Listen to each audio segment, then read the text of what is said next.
Welcome back to our channel. In today's video, we are going to show you how to change invoice number in QuickBooks. Let's begin. Okay, so the first thing you need to do is to log in using your credentials. If this is your first time here, all you're gonna do is find a plan that's right for you, provide as much as information as you can, and by following the on-screen instructions, you are all set. Now, changing an invoice number in QuickBooks Online can be necessary for a lot of reasons, such as correcting errors, maintaining consistency, or complying with a specific business requirement. Now, say for example, if you made a mistake when entering an invoice number, such as typing it incorrectly or using the wrong sequence, you may need to change it to ensure accuracy in your records.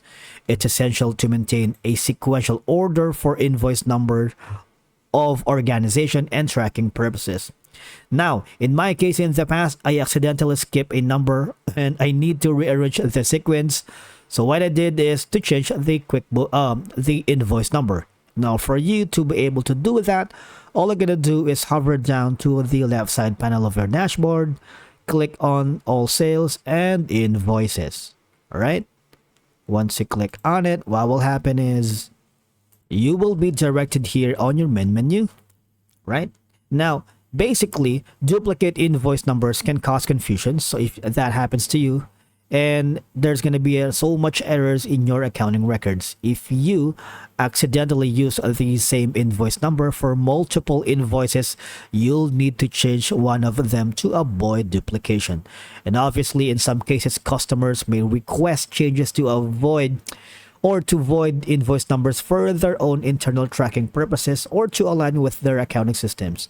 And accommodating this request may require changing invoice numbers in QuickBooks. It's a very straightforward process because from here, as you can see, this is going to be the invoice number, and all you're going to do is just change the numbers that you wanted, right? It's a straightforward process and it's very easy, and all you're going to do is click on save. Or if that's the case, you might want to click on the save and send.